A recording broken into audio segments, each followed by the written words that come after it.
X-Men 97 has helped catapult Marvel Legends and the adult collectibles into the #1 selling toy market this year. But what about the rest of 2024? The 6 months in, where are we at? How are we doing? And where is the line going? Am I happy? Are you happy? Let's talk about it now on Toy Games. Toy Games! Yes! It's you and me, baby! Toy Games! I can't take it anymore! It's Toy Games! So, just to get this out of the way, this is not going to be a doom and gloom shit on Hasbro and Marvel Legends video. I am going to be fair, but I'm going to tell you right off the bat, this will be mostly positive. And you might be wondering, why are you holding that old Toy Biz little Marvel, this isn't a legend, little Wolverine? Well, Toy Biz, when they got the line, was more of a Kenner style because that's where the toy market was. So when you see first edition Toy Biz to Marvel Legends, you see such a drastic change in the toy market. That's why it looks like such a big evolution. When a toy falls in your garage, you look backwards. When Hasbro picked up the Marvel Legends line, they were already what we now love and like and appreciate in the 1/12 6-inch scale. So the areas where they improve, all the articulation was laid out. Double joints were laid out. 6-inch molds were laid out. It's really the heads and the faces and the sculpts. And we'll get into that. I just wanted to briefly touch on something that is my opinion, quite frankly. I get it. But let's move on to the beginning of 2024 for me. Well, the beginning was slow for me because I had, the beginning of the year was really wave 2 of X-Men 97. Now, Bishop and Wolverine were two of my favorite figures from 2023, but I didn't need Nightcrawler. I did not need the couple other figures that were in the wave, like Cyclops. I already had an animated Cyclops. I didn't need Jean Grey. I don't like this weird yellow, but in the aftermarket, Jean Grey is very expensive. So to get one for $22, $3, whatever at GameStop was awesome. So not the color I like, but I have the figure. Now this Tombstone, I really like. Like both head portraits, even though I lost one already because I'm such a toy maniac. And I need to get like the Craftsman tool set for all my figures. Perfect villain, great suited buck. I gotta tell you, I don't think there's a better company out there doing suits. I mean, I'm just saying it maybe because the figure's right here in front of me. I know DC Multiverse can get kind of wonky with the suits. Sometimes they nail it, sometimes they don't. I'm just talking, I'm probably saying this because that's what's right in front of me. This is a perfect suited character. I like this Tombstone. I like this head sculpt. And that's what I'm talking about. Hold on. Just stay with me. Stay with me. Why am I singing? Okay, you look at the first. You look at Tombstone in more of his classic comic attire, and that's a good head sculpt too. But the thing is, where do you go? So there's such a responsibility, not responsibility, but high demand for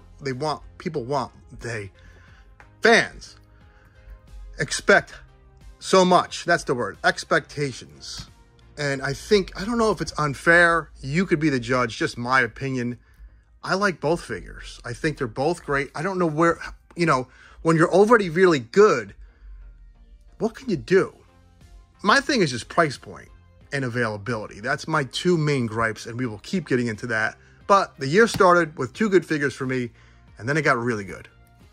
This Scarlet Spider figure, pound for pound, every bit as good as the Mafex one. I think this cut-off sweatshirt, sometimes cloth wired capes are awesome.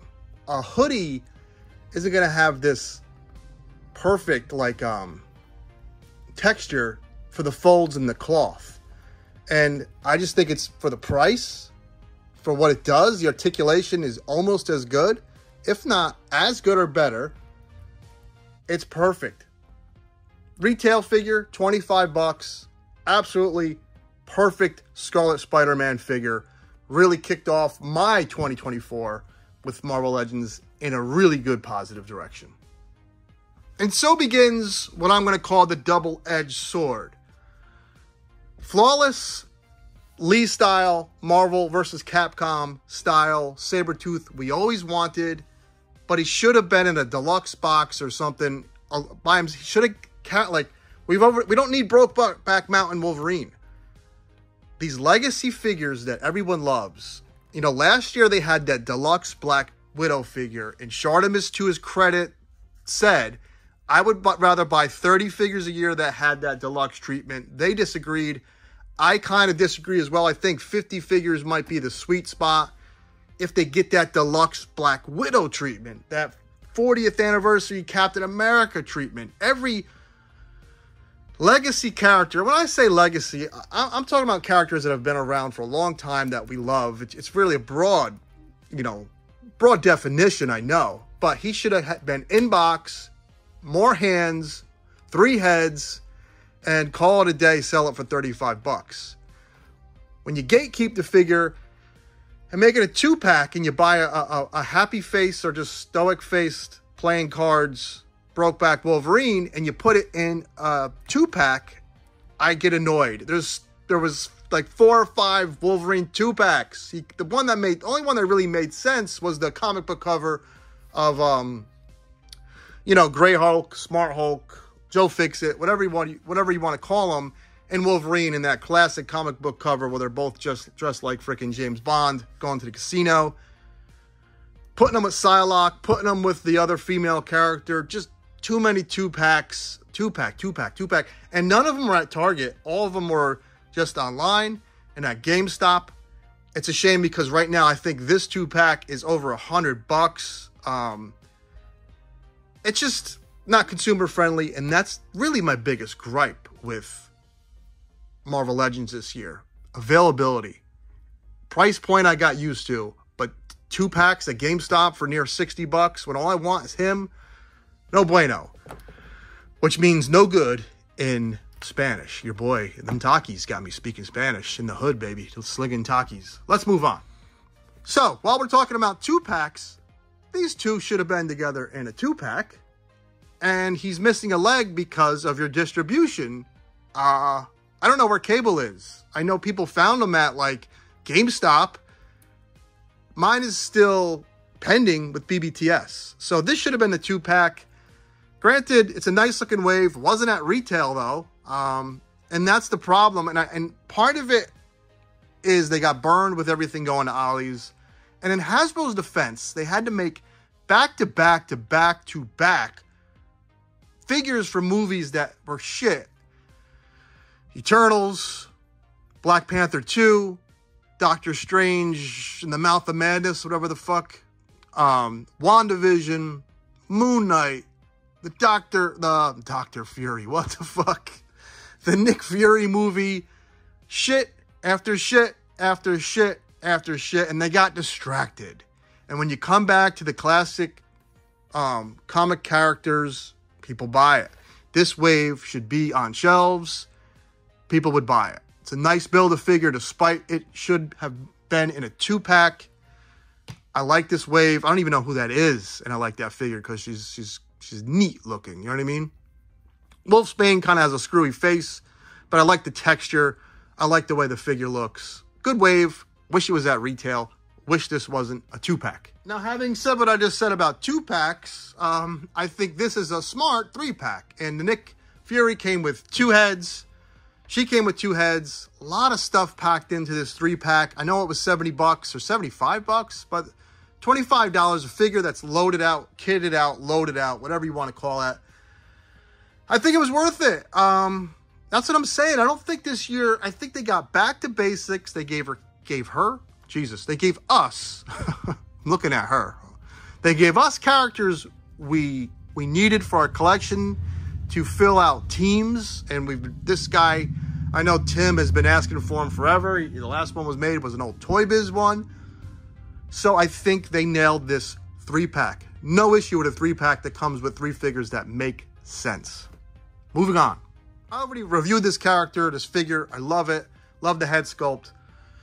Love the brightness. I just don't love the boots. They kind of look chunky and weird. Now, listen, it looks like now, because of all that movie shit isn't happening this year, there's no Marvel movies other than Deadpool 3. They could focus on classic stuff. And we had a shit ton of news that we're going to go over tomorrow in the Mega Powers podcast. We had that awesome Ghost Rider that's coming out in the Catch Bike. And I think we're back, baby. I think if you're a Marvel Legends collector, you know, you got the Giant Man, who I'm not a fan of HasLab, but that's coming out. Once this year is over and it's all said and done, I think they've done a good job. And I think last year they did a pretty good job too. The Blob is one of my favorite figures from last year. They finished strong with the Bishop and the X-Men 97 wave. I don't think it's doom and gloom. I think the issue, folks, and I've said this time and time again, all the bangers have been made a dozen times. Wolverine, Captain America, Thor, Spider-Man, you know, Black Widow, Iron Man, Hulk, Daredevil. That again, another 2-pack. Bringing me back to fucking 2-packs, Jesus. But all the bangers have been made. And now we have Ghost Rider coming out on the Catch Bike. You know, the best Punisher ever they've already made. Where can they really go? So it's you, the consumer, that just has to be more choosy with what you buy. And in the long run, you could buy the stuff or maybe be an adult like I'm not, and like most of us are, and save some money for retirement. Or you can buy other toys, like I said. And that's not Hasbro's fault. They've been in the game so long with the license, they've just made a lot of stuff. And that's, I know it sounds like I'm making excuses for them, but if you can come up with a different one, sure, let me know. I will say this, to the quality of it. She does feel kind of gummy, and her knees are discolored. But as long as that price floats around that $25 PP, I'll be cool with it. This is a $25 PP. We all love the freaking Street Fighter wave. And I just want to get into something, because there's some doom and gloomers out there with this line. Somebody fucking tried to compare this Tarantula figure to what Jada Toys is doing. And it's like, Tarantula Ken is like one of the marquee characters in Street Fighter 2.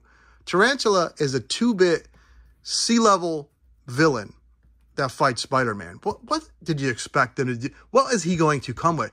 He's in spandex. That's all he wears. This is what he wears. This is what his boots do. You know, he's double jointed, has butterfly joints. Maybe they could throw us a bone, and characters like this can be $22 like McFarlane, but that person doesn't care about price point because he gets his shit for free.